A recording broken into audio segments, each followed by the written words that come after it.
Now section 20 claims, so very important section. Okay, so appropriate government appoint any one of the following authorities. So appropriate government ఈ following అథారిటీస్ని ఎవరో ఒక అథారిటీని fix చేస్తారు.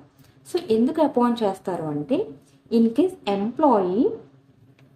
Employer నుండి minimum wages అనేవి correct టైంకి తనకి ఇవ్వకపోయినా, లేదంటే మినిమం వేజెస్ కన్నా సరే తన వేజెస్ తక్కువ ఉన్నా సరే ఈ యొక్క అథారిటీస్కి వాళ్ళు క్లెయిమ్ చేసుకోవచ్చు. ఓకే, సో ఎవరెవరు వాళ్ళు అంటే commissioner for workmen's compensation, any officer of central government exercising labour commissioner for any region, any officer of state government exercising not below the rank of labour commissioner, experience of judge of civil court or magistrate.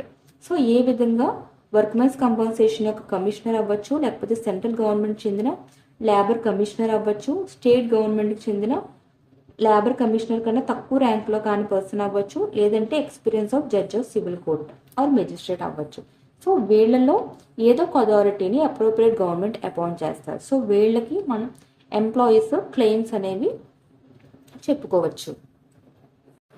Now in case of claims, in case payment అనేది less than minimum wages అయినా, payment due అయినా, so minimum wages కన్నా payment ఎంప్లాయీకి ఇచ్చే payment అనేది తక్కువ ఉన్నా, లేదంటే డ్యూ అంటే లేట్గా ఇచ్చినా సరే మనము ఎంప్లాయీస్ క్లెయిమ్ చేసుకోవచ్చు. సో యొక్క పైన ఉన్న అథారిటీస్ని.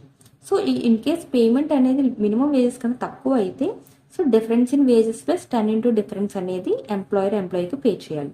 ఇఫ్ పేమెంట్ డ్యూ అయితే డిఫరెన్స్ ప్లస్ 10 రూపీస్ పే చేయాలి.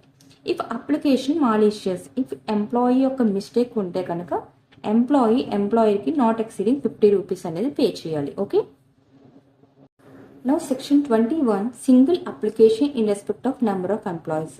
ఇన్ కేస్ చాలా మంది ఎంప్లాయీస్ సేమ్ ప్రాబ్లం కనుక ఫేస్ చేస్తే వాళ్ళు సింగిల్ అప్లికేషన్ అనేది ఇవ్వచ్చు. Okay, next section 22 penalties for offences if payment is less than minimum wages or contravenes section 13. So section 13 ఏంటి అంటే వర్కింగ్ అవర్స్ ఫిక్స్ చేయడం ఏమన్నా మిస్టేక్ జరిగినా, మినిమం వేజెస్ కన్నా పేమెంట్ అంటే తక్కువ ఉన్నా సరే అఫెన్స్ ఏమిటి అంటే 6 months jail plus 500 rupees fine.